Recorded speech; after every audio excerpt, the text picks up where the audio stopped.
What's going on, everybody? Welcome to the Iccy Show. 518 interviews I've done. Give this special artist for Pennsylvania a second to get on here, and we will start this Iccy Show. If you want to be a guest, I'm booking until the end of December. My interviews are $50 each interview. We are international. So shout out to Beverly Bush, and let's get this artist on here so we can get this interview going. Happy Halloween, those that are celebrating today. I know there's a lot of stuff going on this weekend, so salute. I know the kids are going trick-or-treating in my neighborhood tomorrow, so it's going to be a good day. Thank God for that. So check out yesterday's interview. Pass it, tell a friend. Tune in every Tuesday for Bible studies, children friendly. So we're giving him a second to get on here, and we're going to start this Iccy Show. Make sure you come out this Sunday at 603 Bar and Grill. It's going to be lit. I'm hosting it with Felix from Zulia Nation. It's going to be lit. Wear your Halloween costume. There is going to be judges in the building. There's going to be scouts in the building. It's going to be off the chain. If you buy a ticket ahead of time, it's $10. At the door, it'll be $15. There's going to be great talent in the building. Shout out to M Styles putting these shows together. I'm telling you, got people from Fall River to Boston 617 to New Hampshire. I mean, there's some artists I've been wanting to see perform, and they're going to be performing tomorrow. So I'm excited to be hosting that show on Sunday, not tomorrow. I keep saying tomorrow. Sunday, this Sunday. So make sure you come out. It's going to be a lot of people in the building. Tight security. So, you know how it's going to be. So, peace, everybody. Peace. Starr, what's going on? I was just telling my son about that new movie that you're in. Shoot. What you talked about on your interview. What was it? The hotel. The haunted hotel. So, I was just telling my son about it. He's like, really? And I'm like, yeah, she's in it. So, salute to you, Starr. And everyone, love on here. Victoria, peace to everybody. Peace. So give him a second. We're waiting for him to get on here. He has a lot to talk about. He's been on the Iccy Show before. Salute to my team, Legal Mob Entertainment. We are international and we're not just local. We are state to state, country to country. So I'm just giving him a second to get on here, and we're going to start this. The next interview after today, I know we got a crazy lineup, is, I believe, the 3rd of November. I'm going to be sharing them after this interview, and I'll let you know. I grabbed the wrong book, so I can't tell you the date. But I've been sharing them. I hope you guys get in contact with these people if you're interested, what they're doing in this industry. If it's a manager, promoter, artist, business owner. I'm going to have a lot of business owners coming up next year, and some DJs. So salute to those people that are reaching out right now. We're getting those calendar dates ready. So the cooking show is starting. It will be back, I believe, next week or the week after. But stay tuned. You know, my cookbook's coming in 2023. So I was doing 100 episodes. We already started. I don't know if this is the book that has it. No, this is the other show. Reunion of Lost Angels is my other show I have. So make sure you guys get on that. I got some big people coming on there talking about their loved ones that they love. Peace, Travis. Izzy, what's going on? We got Africa in the building. Salute. Told you we country to country. Salute. Izzy, how you doing? How's your family? God bless everyone over there. Peace. Here we go. Hey, Rapstar, how you doing? Peace.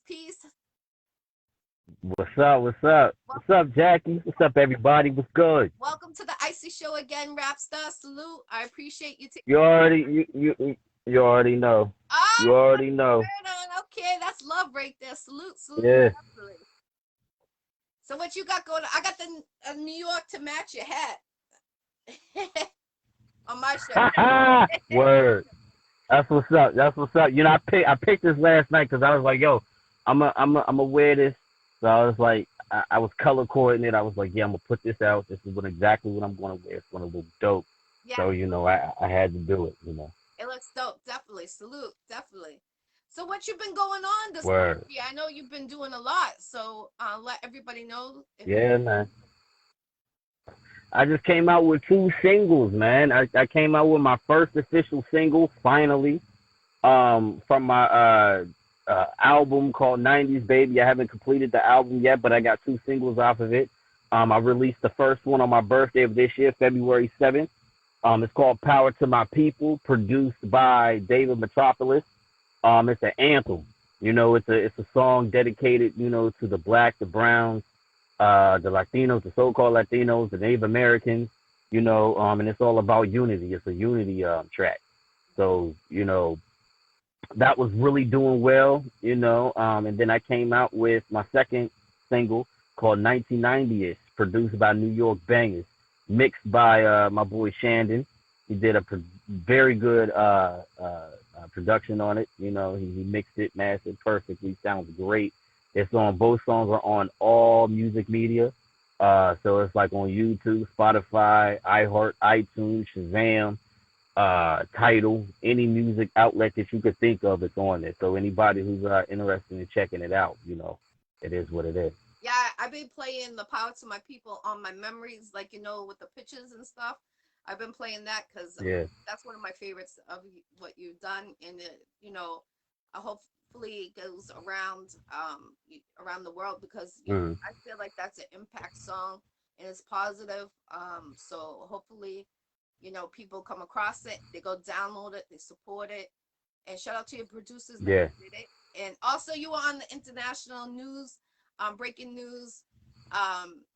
Yeah, speaker knocking. Yes. Speakers knocking. So, what? Yeah, I had fun recording that record. I really had fun recording that record, but yeah, those you can find that song on everywhere too. It's a dope. Yeah, I just been doing a lot of things, been on 6 magazines already. My own podcast actually started picking back up. We was on Blog Talk Radio for like the longest, but now we actually switched to actually visual now.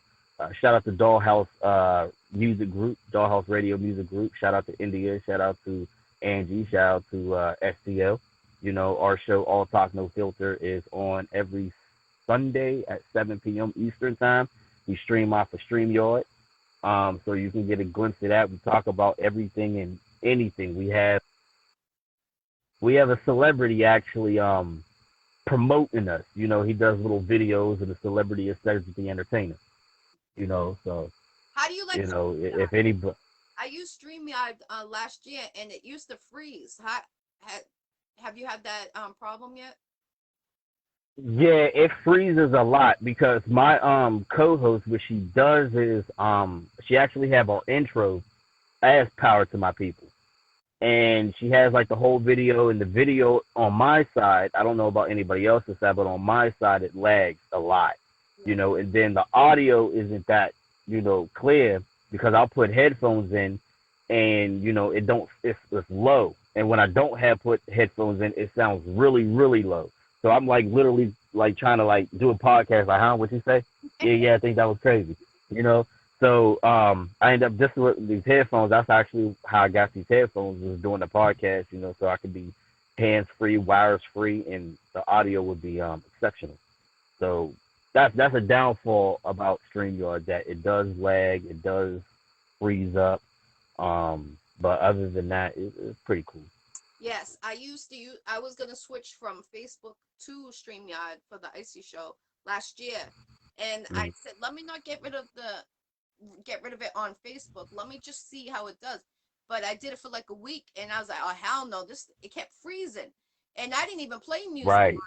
So I'm like, for it to do that, like I can understand if I had music playing or something like that, but I didn't even have music, and it was skipping.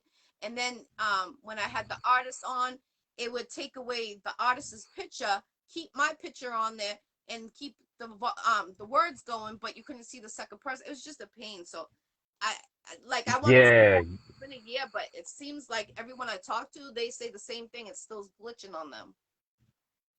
Yeah, because I see that a lot. Because actually, like my podcast, we actually started picking up like 2 weeks ago, and we had a literally like months and months and months of a like hiatus because The people who was doing the technical side, they was trying to figure out all the kinks and everything and see what you can actually do because they was actually learning as we was going. We did a couple mock shows and everything to actually see how it was going. You know, my co-host, she actually just learned how to, I think, play audio or something on it.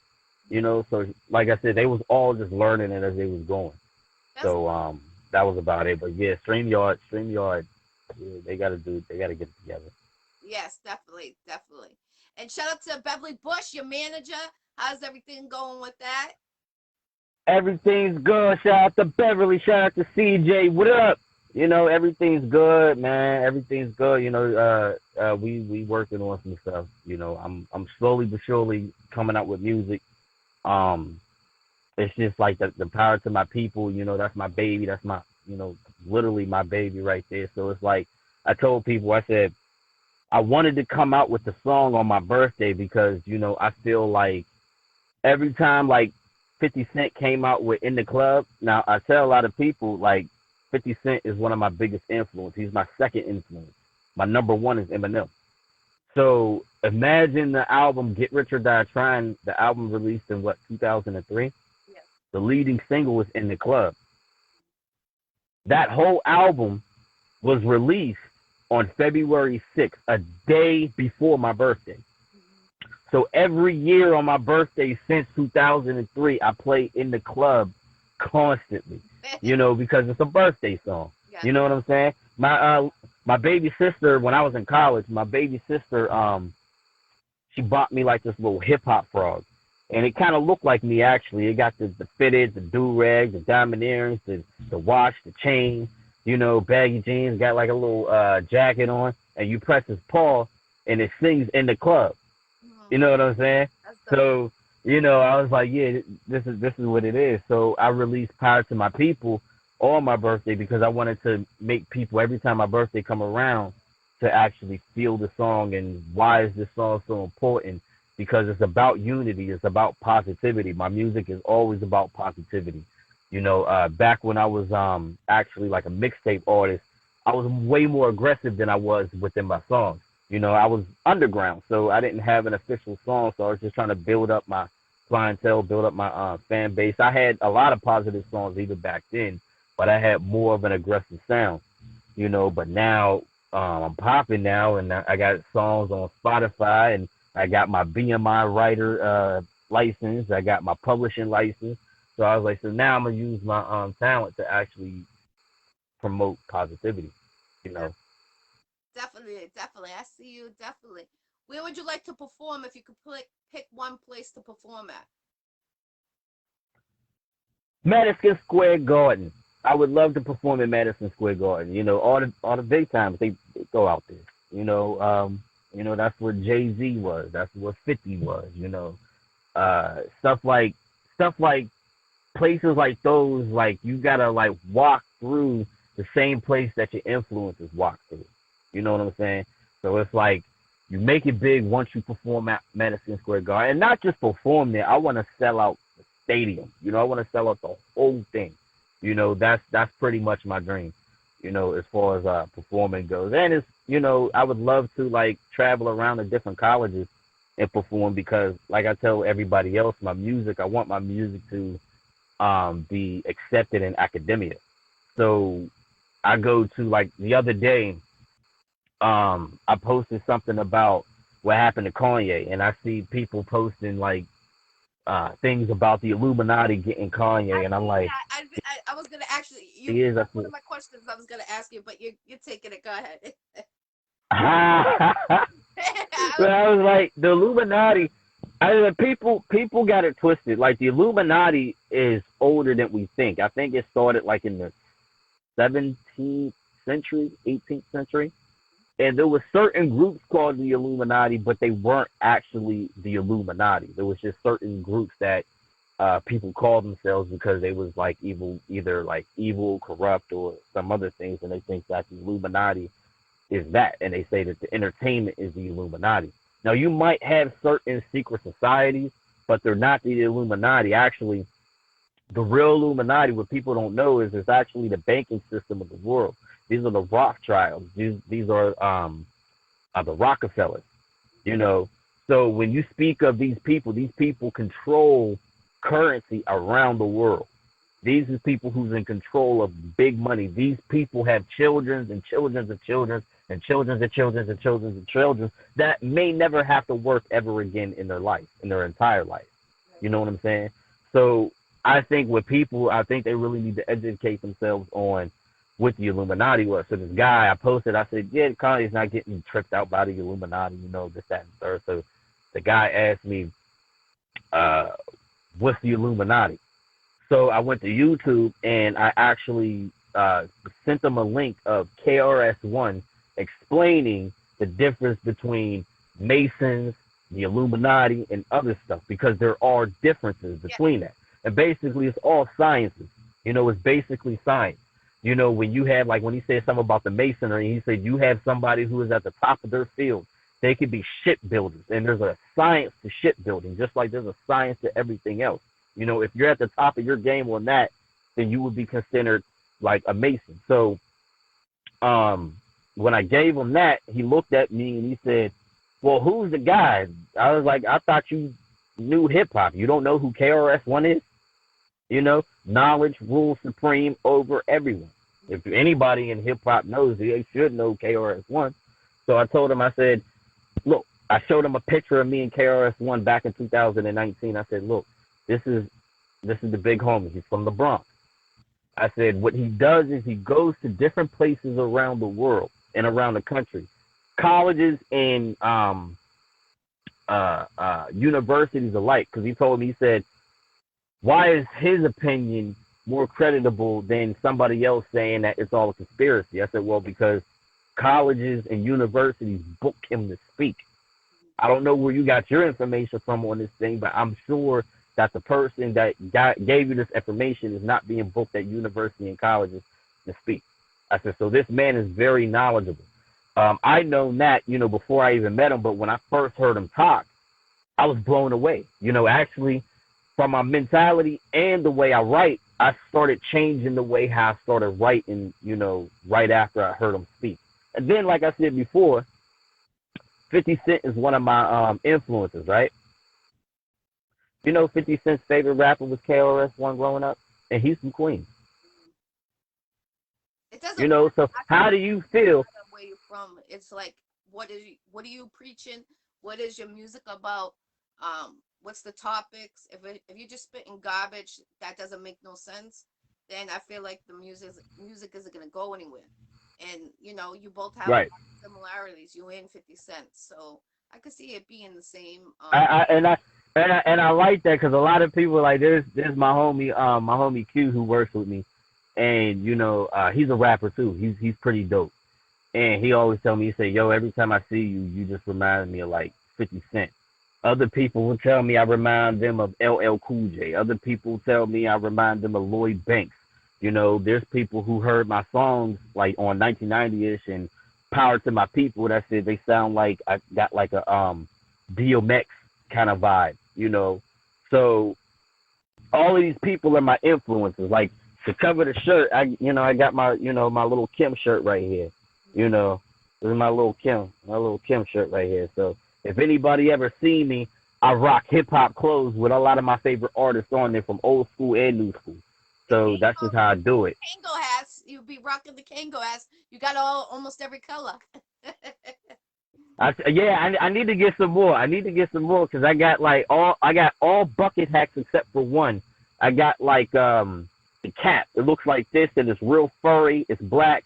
It's like the same kind of hat that I think Kango Kid had. What about And blue? I don't see the blue one. I have two blues. I have a baby blue one, and I have a like a royal blue one. You know, I have both of them. You know, I don't wear them too many. I don't wear them too much because they're really nice for real. And two, I don't have a lot of baby blue stuff. And then like the type of blue of the other hat is kind of a hard blue. I probably only have about like maybe two shirts that only matches with that blue because I have all different shades of blue except for like that color blue. So that color blue is kind of hard to find. But on my like this, this color right here? No, it's a little light. It's a little lighter. It's a little lighter. If you go to like my YouTube page and you check out my song 1990ish, that's actually the single cover. I have me in front of like a brick wall, excuse me, and I have the blue Kangol on, and I have like a shirt that's made from Pittsburgh. The guy who actually has the clothing line, his mom works at my job, and I bought shirts. You know how I support. You know how I support. So I bought the shirt. Mm-hmm. Yeah. So I bought the shirt, and that was like one of the only shirts that matched with the Kangol. I had like one other shirt which was like a Dragon Ball Z shirt, and it matched it. But that was a solid color blue, and it had the words "Unite the East." Since I'm from the East Side and I'm from the East Coast, so it just fit. So you'll see that. That's dope. I'm proud of you. Definitely. I'm gonna check Thank you, that out thank because you, thank I had to ask. I see you with all different colors, but I'm like, where's the blue? My favorite color, blue. Where is it? I haven't you. seen none of that. But I had to ask you. That's why I forgot to Yeah, ask you last time. yeah. I got them. I got the blue. I definitely got the blue. I actually want to get a navy blue because I do have a lot of navy blue stuff. My favorite color is blue, but I love all kind of blue. But my favorite kind of blue is royal blue. Mine too. So when I bought the Kangol, actually when I bought that Kangol, the royal blue Kangol, I thought it was royal blue, but when I actually got it back in the mail, it wasn't the shade that I was expecting. Yeah. You know what I'm saying? But it was still blue, so I still loved it. So it was just a hard kind of blue. I would really have to go and sit and come to Home Depot and look at the color wheel and see if I can match a shirt that matches with the Kangol and everything like that. Yeah. So I'm gonna have to get a darker blue so I can match a little bit more. Okay, all right. I see them coming out. I was at a store the other day and I seen the Kangos coming back out. I was like, oh, that's what I'm talking about because I feel like Oh yeah. honestly, when hip hop started, you tell me if I'm wrong or right. Um, when Hmm. hip hop started, there wasn't that much violence in, saying all these artists is getting killed, all these artists is dying. And, over this past year, we lost, I think, if I'm not mistaken, it's close to 1,000 artists altogether. Someone was telling me that, and that's high. And you never had that high. Yeah, it is high, and it's probably even more. Because what I see is you have a lot of unknown artists. Like I'll be on Facebook and there'll be posts like such and such artist died. I'm like, I never even heard of this artist. Who is this artist? And they'll say they got killed. So it could be over 1,000 for real, for real. But what I think is okay. So like when hip hop first started, what people don't know, hip hop started in the mid to late 70s in the Bronx, New York City, and it was created by three ethnicities collectively: the so-called American blacks, Jamaicans, and Puerto Ricans. These are the people who started hip hop. If anybody don't want to agree with that or anything like that, it is what it is. But that's who created hip hop. And at that time, it came straight out the disco era. It came straight out the Black Power movement.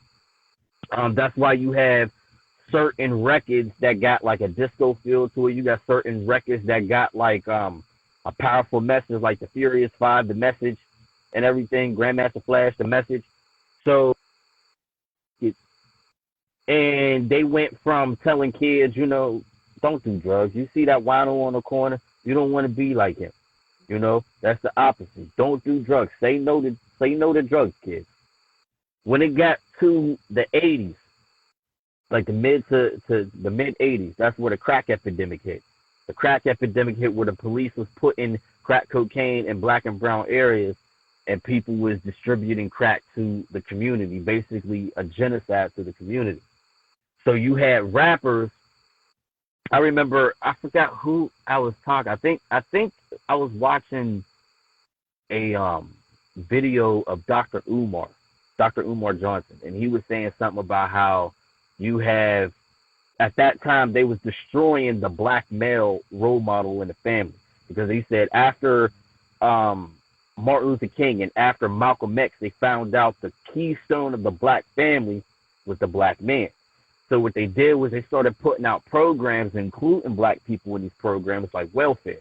Now, a lot of racist white people like to say that, black people, all black people's on welfare. But if you look at the numbers, there's more white people that's on welfare than there is black or brown. Yeah. And not wrong with it. It's the system. It's the system helping out, people who, aren't financially stable enough to actually buy food on their own and everything else, but that's just what it is. So you give them that, then you put crack cocaine in the community, and you got the males getting either strung out or selling drugs because they're strung out because now they're stressed, because at that time there was steel mills. We had steel mills. We have steel mills in Pittsburgh. There was steel mills in New York City. There was steel mills in Detroit. Steel mills in Chicago. All these different major cities had steel mills that these black men were actually getting good pay. Not only good pay, but benefits. When that shit started to, go out the window, schools had trade schools. They got rid of the trade schools. So now they're promoting college, which there's nothing wrong with college. I graduated from college. But the thing about it is, they'll have you spend all this money for a college degree that you might not even like use when you get out. Right. At least with trade school, you can go to trade school and become a certified electrician. You can be set for life, because everybody needs electricity work. Everybody needs plumbing. Everybody needs carpenters. Everybody needs things to do. So they push college more than they push trade, because they want you to not have dependent. That's why they have you in debt so much. Right. You know what I'm saying? So after all of these things was happening, these black men started getting strung out on crack cocaine. You got black men selling crack cocaine to the community and disrupting the community. So you have rappers who would be like, yeah, I had to sell drugs to support my family. I dropped out of high school, so I don't got no education. I don't got no job, so the only way for me to actually make this move is actually sell these couple packs right here, and that's where it started from. So it started from the mid 80s all the way into the 90s. So now all the rappers are addicts. You know what I'm saying? They're addicts. We used to make fun of the addicts. You never wanted to be an addict. Now every rapper's a snap now. They should get out like another social media for all the drug addicts or Snapchat to get in touch with the hustlers. Yeah. That's what they should do. But Go ahead. Go ahead. I thought you were done. I'm sorry. Go ahead.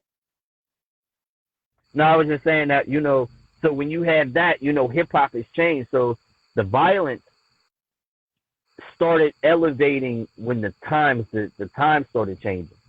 You know what I'm saying? So you have rappers out here, like today, some of these violence is just senseless. It's just stupid. They don't have anything to do with no real beef or anything like that. Like what happened to what's his name? RNB? What is it? PRNB or something like that? Yeah.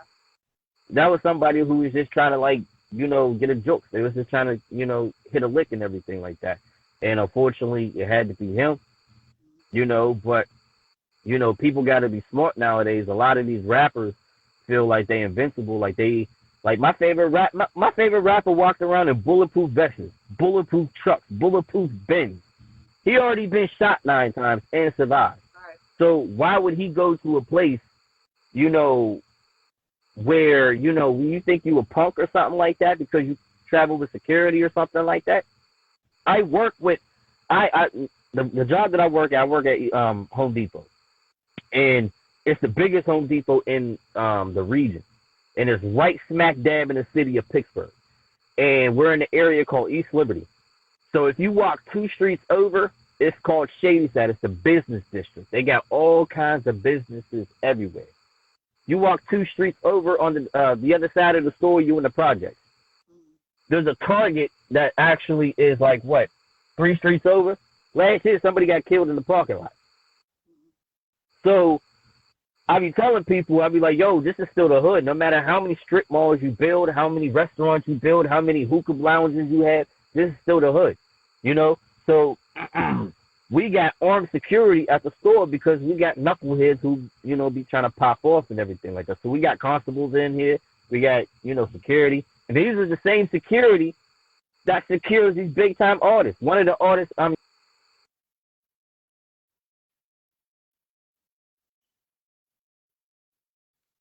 got technical difficulties. He's frozen right now. and he was like, oh yeah, the guy with the real big, like over 6 foot, had an AK-47. He was like, yeah, I know him. That's my homie. So you know what I'm saying? It's not bad for an artist to travel with security or people around you. It doesn't make you a punk. That makes you safe. Yeah. Why would you go to a different area and you don't know the area and you just out there dining and something happens to you? Even in your own neighborhood. It happened with Nip. Yeah, I travel. Happened with Nip. You gotta travel with security. If you're going into someone else, the only time I didn't is when I went to do the tour last year by myself. I didn't go with security, but I was every state I landed, I knew somebody that was licensed to carry. So I knew I was gonna be right. But sometimes on shows, yeah, I bring security. I used to bring security every Wednesday when I was on DBN television hosting out there for Wu-Tang DJ coalitions with Pharaoh Bacon. Every Wednesday, he'll know. I'll pull up with my security. And people are like, you got security? Yeah. The fuck? Someone could be you got to, because you, and they know your hourly, your time. They know where you work. They know everything.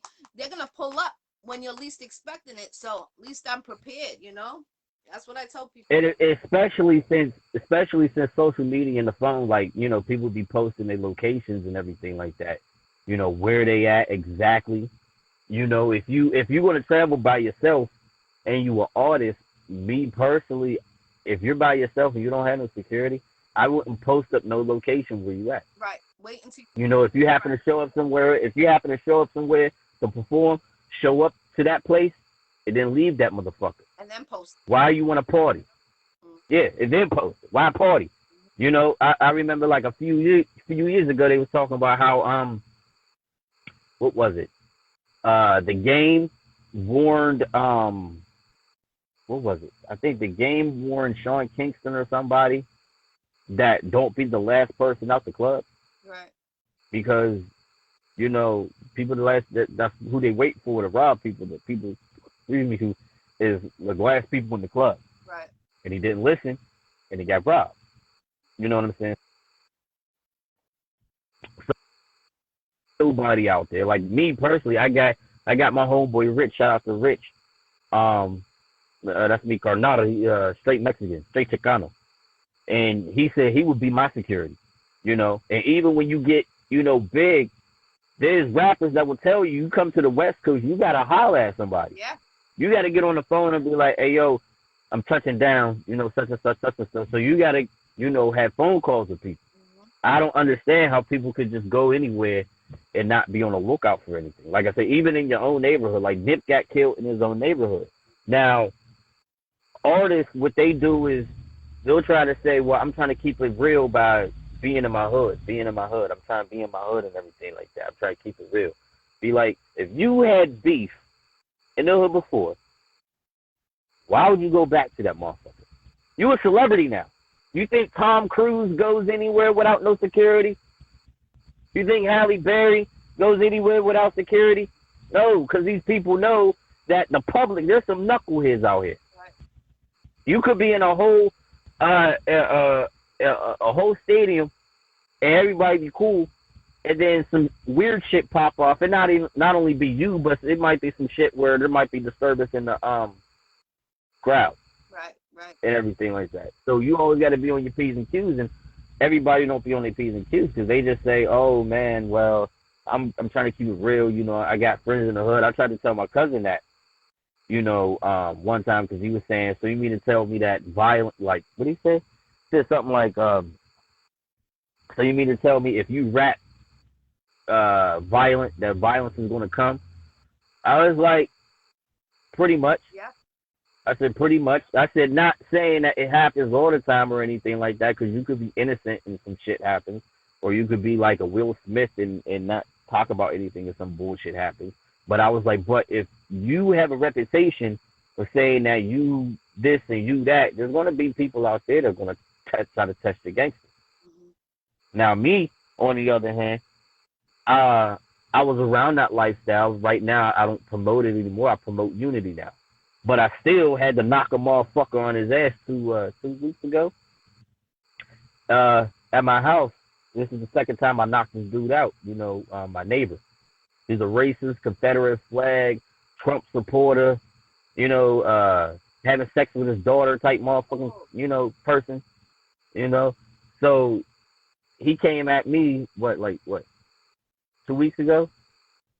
Back and forth. I literally just drove. Now, here's the funny thing. The first time I knocked him out, I just came from the studio. So anytime I drive, I have my music up and everything, and I just pulled into my in front of my house. I parked on the other side because there was a row of cars right there. Park on the other side, my music's playing. I got my car and I'm parking, about to turn off the ignition. I'm about to grab my stuff and everything. I had groceries in the car, gathering. Son came out of nowhere and was like, "What makes you think?" He was drunk, by the way. That's why I be selling drunks ain't shit.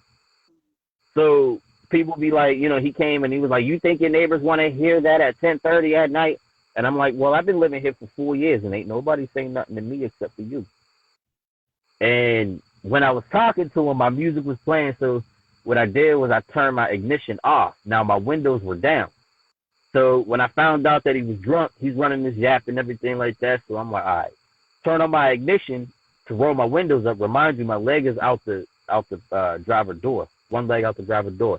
When the music came, I think I turned it on to try to like rile him up, but I was just trying to roll my window up. This dude pushed the door on my leg. Oh. Now, it didn't hurt, didn't cause no damage, but the fact that you even went the extra mile to try to put your hands on me or do something to me. So that's when I was like, all right. Took off my jewelry, took off my chain, I was like, all right. Still had groceries in my hand. I stepped out the car. He lunged at me. I took a couple steps back, dropped the groceries. Boom, boom.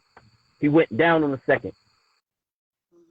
So I was like, yeah, this is what it is. So after I knocked him out, I was talking shit in front of him, and I said, you know what? I could kill you right now, and ain't nobody gonna miss you. But you know what? I'm a nice guy, so you know what I'm gonna do?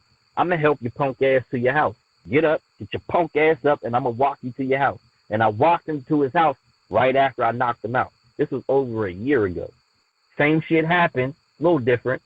I just come from the studio, parked in front of my house. He's on the porch. He was on the porch all that time, drinking. He goes, "Is that you with the music?" I said, "Yep." Started talking shit and everything like that. I'm talking shit back, getting everything in my car and everything about to go in my crib. He calls me a nigger about 3 or 4 times. What? Yeah. So I was like, okay. I was like, I bet you won't say it to my face, though. He goes into his crib.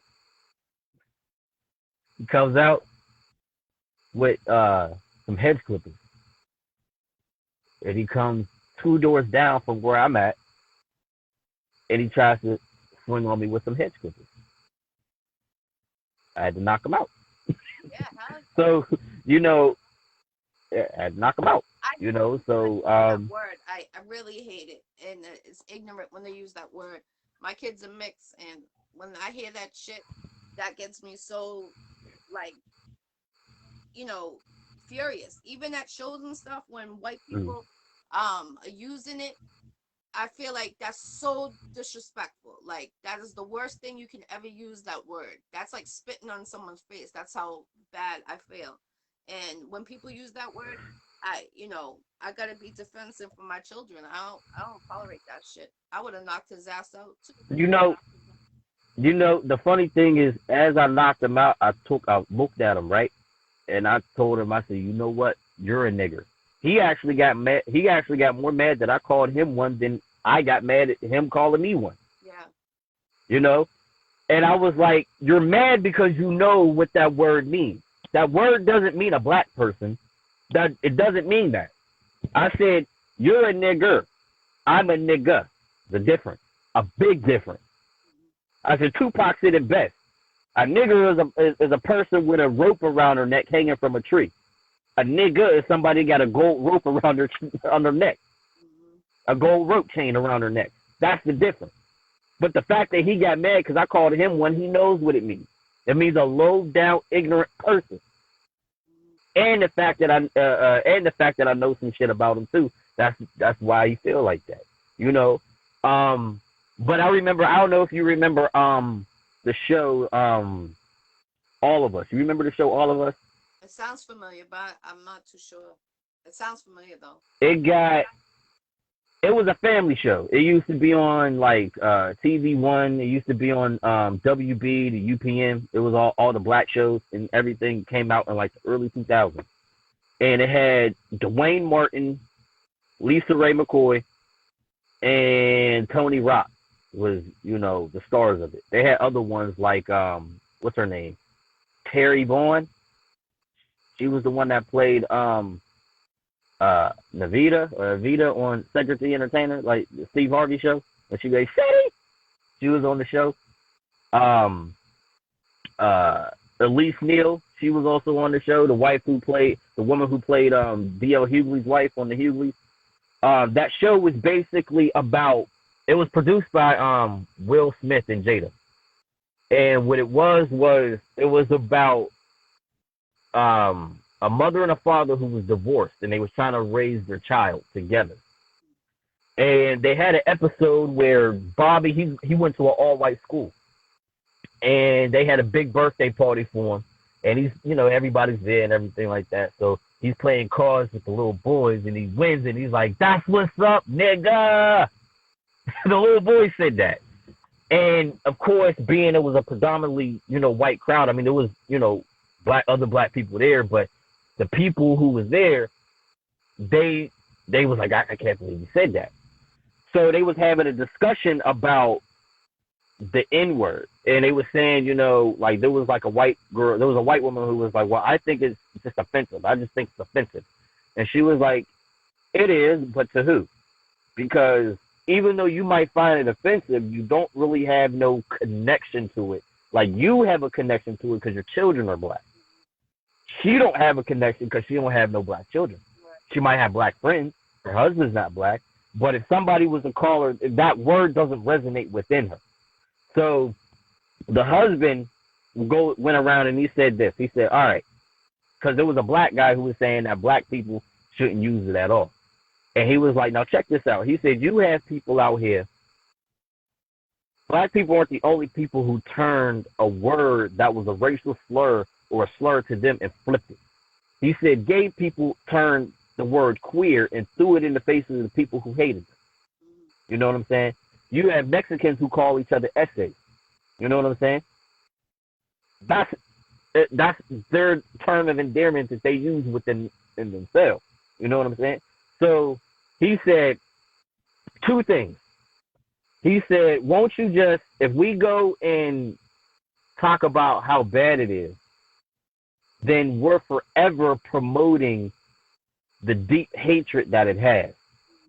But you have other people who use it freely and not really understanding where it's at. I remember years ago in 2009 when I still had my MySpace, and I remember there was this girl who posted a picture, this white girl, she posted up, and she was like, I'm chilling with my niggas.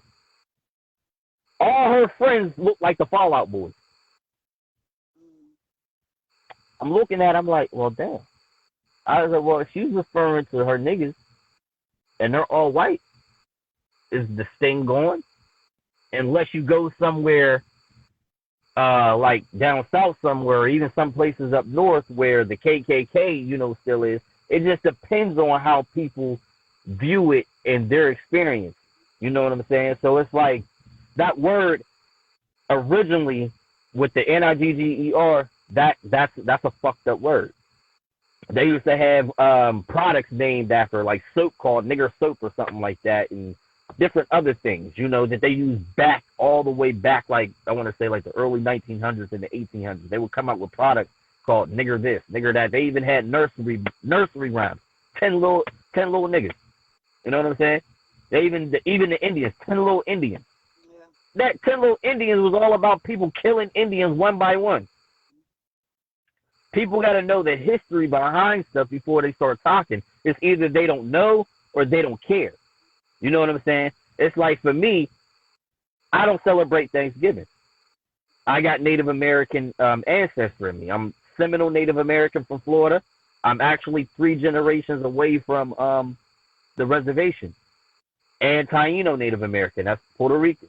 So I was like, so for me to go out, I haven't celebrated Thanksgiving since I was a kid. You know, so I don't even eat the food. You give me a peanut butter and jelly on Thanksgiving. You know, so reason why I do this. You know, I just don't celebrate Thanksgiving. I don't, celebrate, Columbus Day. I damn sure don't celebrate 4th of July because not one person who wrote the Declaration of Independence had a black hand. At that time, there was still slavery going on. Thomas Jefferson? It was Thomas Jefferson and Thomas Paine. I think Thomas Jefferson signed it too. And he had slaves. He had Sally Hemings. That was a slave that he was creeping with on the side and had kids by.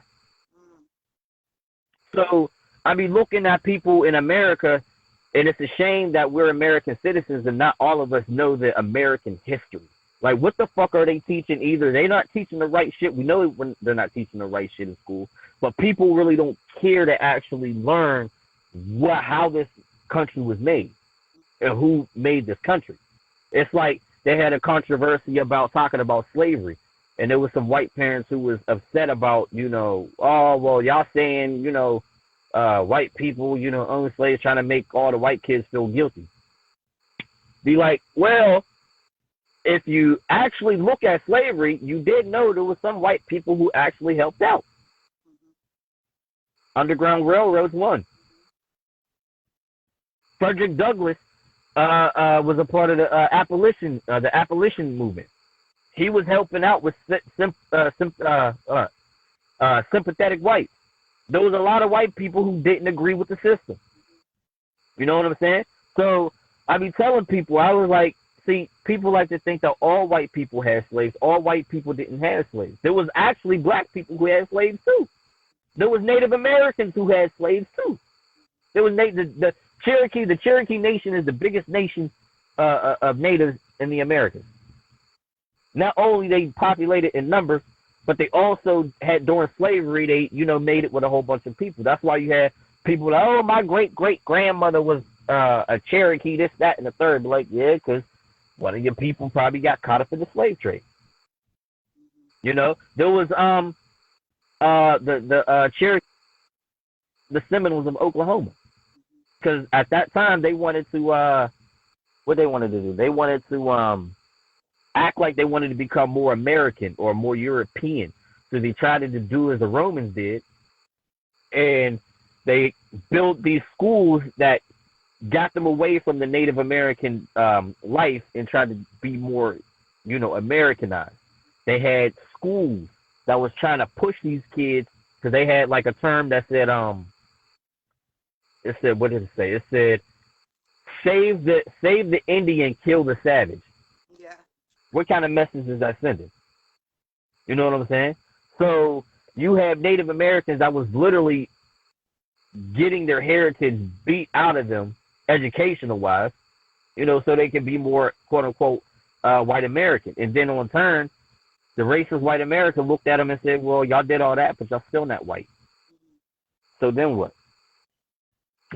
So that's why I like my music. What I speak about within my music, I want this to be credited by, scholars. I want people to say, what? I want parents to look at it and be like, you know what?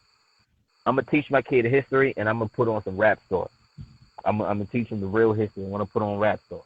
The same type of music or the same type of education you would get for going to college, rather if it's 2 years, 4 years, you graduate after 4 years, you go to graduate school. The same information that you have, I want people to listen to my music and get that. Because I tell people, I said, the information's out there. You don't need to go to college to learn about these informations. All college do is give you certification. You could probably read about dissecting something or read something about surgery, but you can't perform surgery on somebody because you're not certified. But you probably know more about it than the doctors do. I told my son about like about Thanksgiving and Columbus Day. He went back and told the teacher. Mm. She started coming at him hard. I called him. I called the school the next day because when my son told me that shit, I'm like, it's the truth what my son is speaking. So you either teach them the right way or don't teach them at all because you're just putting a bunch of bullshit in the kids' ears and you're not teaching them real facts about Thanksgiving and Columbus Day. And my son was telling them It's their she get it's their it's kind of like they're comfortable with teaching that. yeah, They're comfortable with false it, you know. false information. So don't teach my kid false information. Speak the truth.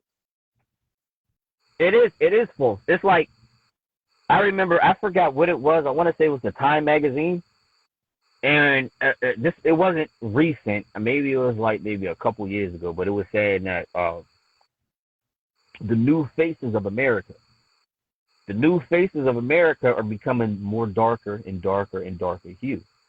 A lot of it is because of immigrants moving into the country. A lot of it is interracial mixing. You know, you have a lot of that.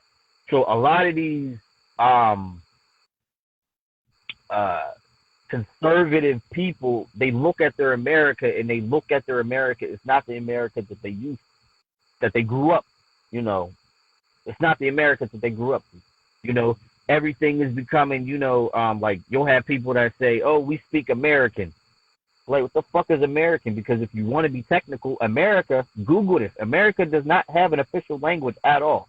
And if it did, it would be Spanish because there's a lot more Spanish speaking motherfucking people here than English. Yeah, especially when you call the doctors, they say, "Press." It's like start speaking Spanish and then English.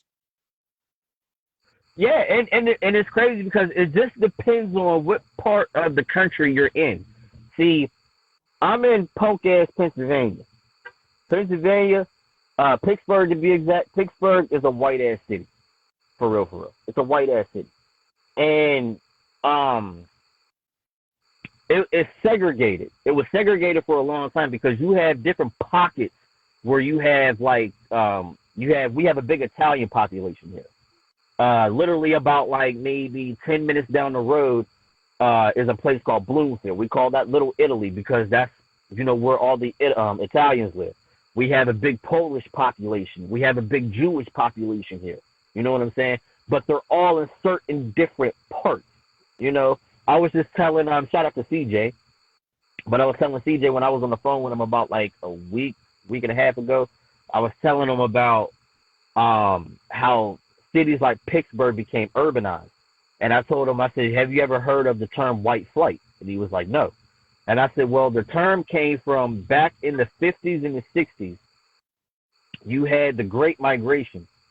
The Great Migration is when you had an influx of black people from the South migrating to the North for better life, to go to big cities and everything, places like Pittsburgh, New York, New Jersey, Philly, Detroit, Chicago, all of these places, Indiana, all of these places that are like heavy city places, that's where they was moving to. So I'm from an area called Homewood in Pittsburgh. Pittsburgh now is predominantly all black, and it's ghetto as fuck now. Back in the 60s and 70s, it was actually all Italian until black people started urbanizing, coming up and urbanizing the city. Most of the white people who was there, they went and they picked up and they moved somewhere else. That was called white flight. There might have been a couple people who stayed back and just didn't care or didn't have the means to move, or they got too old to move. But the area became predominantly all black at that point. So people like your children is like the new faces of America now, and that's what they scared of. They're scared of that. They scared of seeing black and brown people becoming the new faces of America because, like I said, they're not used to that shit. They're not trying to be used to it. And the only way we can get past that if those motherfuckers die and their offspring learns not to pick that shit up. You know what I'm saying? So but even today, like, it's 2022 and it's a shame we still have racism Oh yeah. here in the United States. It's just crazy. It's like people still haven't grown up yet. And you got to watch out for your teachers too, because there's a lot of racism going in the schools. And parents need to step up. Oh yeah. Because I'm telling you, if you got kids in elementary, middle school, high school, you got to step up your game, because there's a lot of racist teachers out there. I just had to go through it with one of my kids' teachers, and I'm not for that shit. I'll shut that Mm-hmm. whole fucking school down. I don't care how quick you want to flip your mouth to one of my kids, but I will contact every news channel. I will contact the mayors. I will contact the city council. I don't give a shit. When it comes to racism, and if it comes to one of my kids, I'm gonna stick up for them. Not harm Right. nobody, but I will use my voice, and I will contact who I have to get out there, because there's a lot of parents, like my friend, she's scared to say something. I'm like, your voice, you need to say something. You have a mixed kid. You have to say something. Right. You sitting back and letting them do it. They're getting away with that shit. One of my son's schools, they were on the news a couple of years ago for racism. They all the racists, Mm-hmm. they were on the news for racism. And my son had an issue when he was in kindergarten at that same fucking school.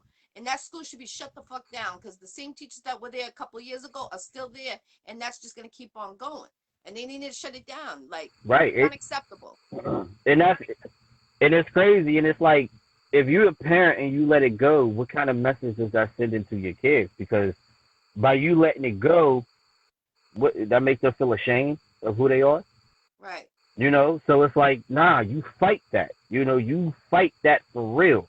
It's just like the other day there was a post and they said all the companies that are banning Kanye, would hip hop ban those same companies? And I'm like, no, because to be honest with you, uh, the black and brown people aren't like what they used to be. Like the NAACP now ain't what they used to be.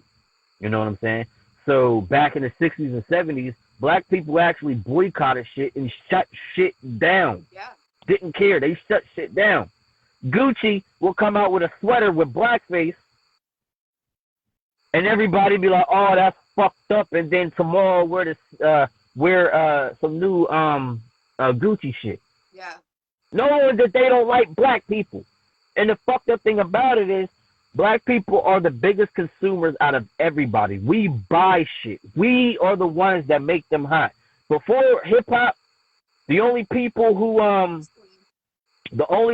bought like things like Prada and Gucci and everything was the well off people, the bougie people who had money. Hold on. When rappers, hold on 1 second. Let them know. I just gotta get the. Gotcha. I got someone here, a client.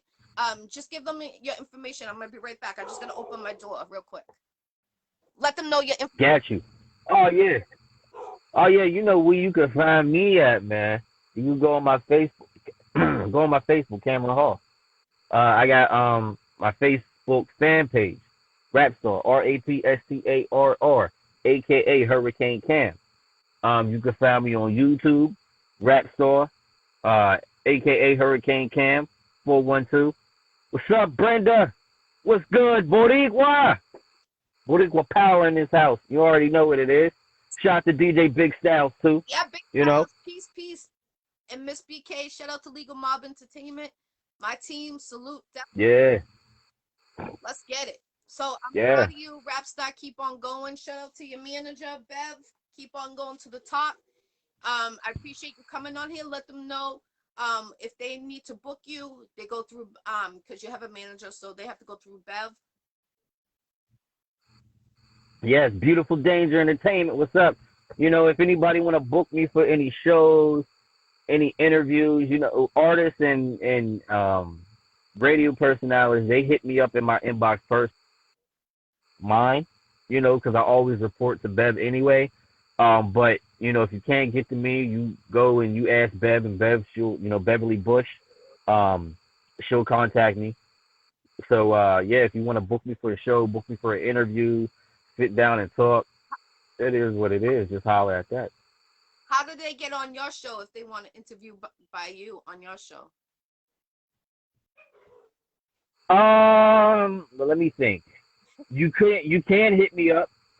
You can hit me up because I don't really deal with that part of the show. But you can hit me up if you want, and I'll talk to my co-host Miss STL. She's straight out of Missouri. Um, so yeah, contact me if you can't contact her. We'll contact the CEOs of Dollhouse Music Group, and you pass on your information. Even if you want to send music, you can send music to us too when we play it. Okay. We do play music. We play videos. We do all of that. We do interviews too. All right, cool, cool, definitely. So make sure you link with Rap Starr to get an interview with him, or get your music played on his show. It's on Sundays. Make sure you book Rap Starr for your next event. Make sure you come out this Sunday. I'll be at the Bar and Grill 603 Manchester, New Hampshire. Come down.